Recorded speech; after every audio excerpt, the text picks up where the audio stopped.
बिस्मिल्लाहिर्रहमानिर्रहीम। आज हम बात करेंगे जी फाइनेंस टर्म पे। फाइनेंस के हमारे पास टर्म्स होते हैं फाइनेंस एंड अकाउंटिंग टर्म। तो सबसे पहले हमारे पास assets. Assets are the economic resource of business as assets include everything your company ons.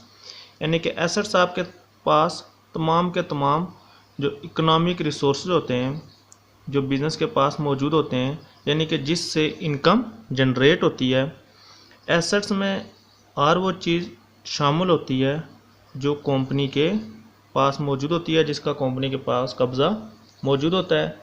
इसके बाद एसेट्स जो होते हैं हमारे पास मुख्तलिफ अक़साम के एसेट होते हैं। करंट एसेट ऐसे एसेट होते हैं जो कि आसानी के साथ कैश में कन्वर्ट हो जाए। All includes things that can be easily converted into cash. Example of assets in this category include stock, inventory, short-term investment. Things that can easily converted into cash यानी कि ऐसी तमाम अशिया जो कि आसानी के साथ कैश में कन्वर्ट हो जाएं। इसमें हमारे पास आता है स्टॉक,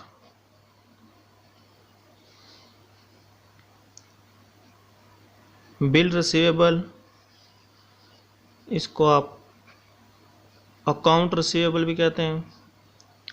उसके बाद इन्वेस्टमेंट,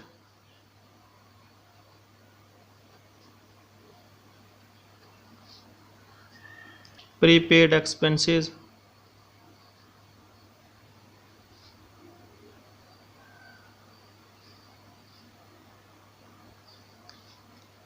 इसके बाद दूसरी टाइप हमारे पास होती है फिक्स्ड एसेट।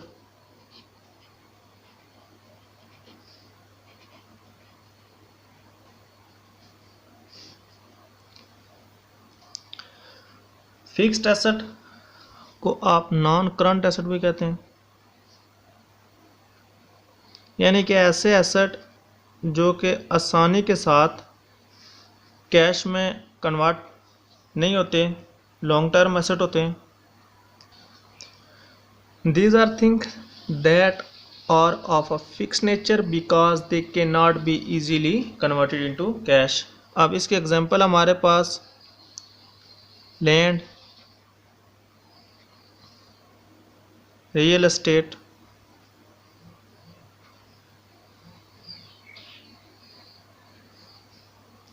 मशीनरी और फर्नीचर। इसके बाद ये हमारे पास एसेट होते हैं अकॉर्डिंग टू लिक्विडेशन। और इसके बाद हमारे पास जो हमारे पास करंट एसेट होते हैं इनको हम लिक्विड एसेट भी कहते हैं। उसके बाद है हमारे पास टेंजिबल एसेट।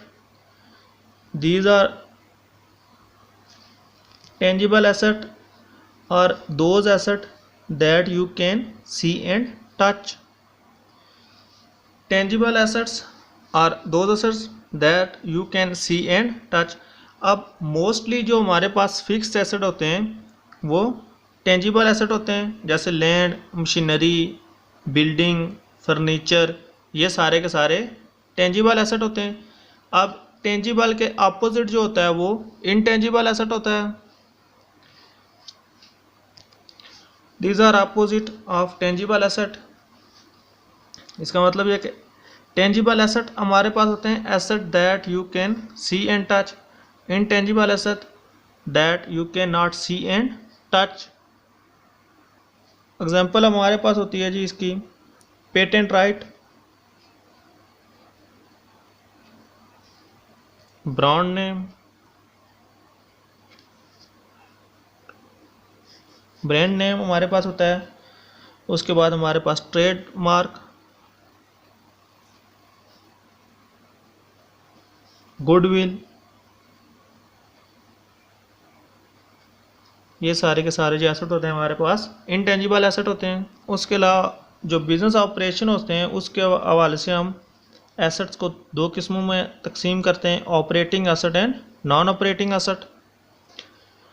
ऑपरेटिंग एसेट हमारे पास होते हैं these assets are those that are required for business to complete its day to day function, यानी कि ऐसे एसेट जो कि हम जो रोज़ाना के मामूल के काम होते हैं उनको चलाने के लिए हम जिन एसेट्स को इस्तेमाल करते हैं।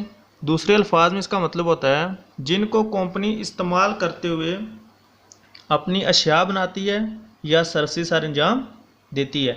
अब इसमें fix asset, current asset, tangible asset और इनटेंजिबल एसेट तकरीबन आते हैं।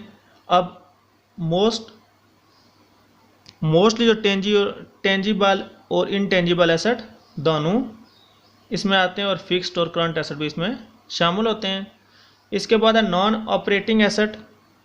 Non operating assets are those asset which are not essential to produce product and services. इन एसेट्स को अगर हम इस तरह से तकसीम करें तो सबसे पहले हमारे जी कन्वर्टेबिलिटी के हवाले से हमने पढ़ा। कन्वर्टेबिलिटी के हवाले से हमारे पास एसेट होते हैं करंट एसेट और फिक्स एसेट। फिजिकली एग्जिस्टेंस यानी कि मौजूदगी के हवाले से हमारे पास होते हैं टेंजिबल एसेट और इनटेंजिबल एसेट, और यूजेज के हवाले से हमारे पास होते हैं ये ऑपरेटिंग एसेट है, नॉन ऑपरेटिंग एसेट। इससे पहले हम इनको एक एक करके डिस्कस कर चुके हैं। एसेट्स की हमारे पास एक और किस्म भी होती है जिसको फिक्टिशियस एसेट या फिक्टिशियस एसेट्स कहते हैं। ऐसे एसेट्स जो कि फिक्स्ड एसेट नहीं होते और हमारे पास मौजूद होते हैं बैलेंस शीट में, जैसे कि प्रिलिमिनरी एक्सपेंसेस। ऐसे एसेट जब हम बिज़नेस को शुरू करते हैं उस वक्त हमारे पास उसे वो इस कैटेगरी में आते हैं। उसके अलावा जब हम कंपनी शुरू करते हैं उस वक्त जब discount on issue of share होता है वो भी इसी में आता है। ये है जी फिक्टिशियस एसेट। तो ये थे हमारे पास जी एसेट्स की अक़साम।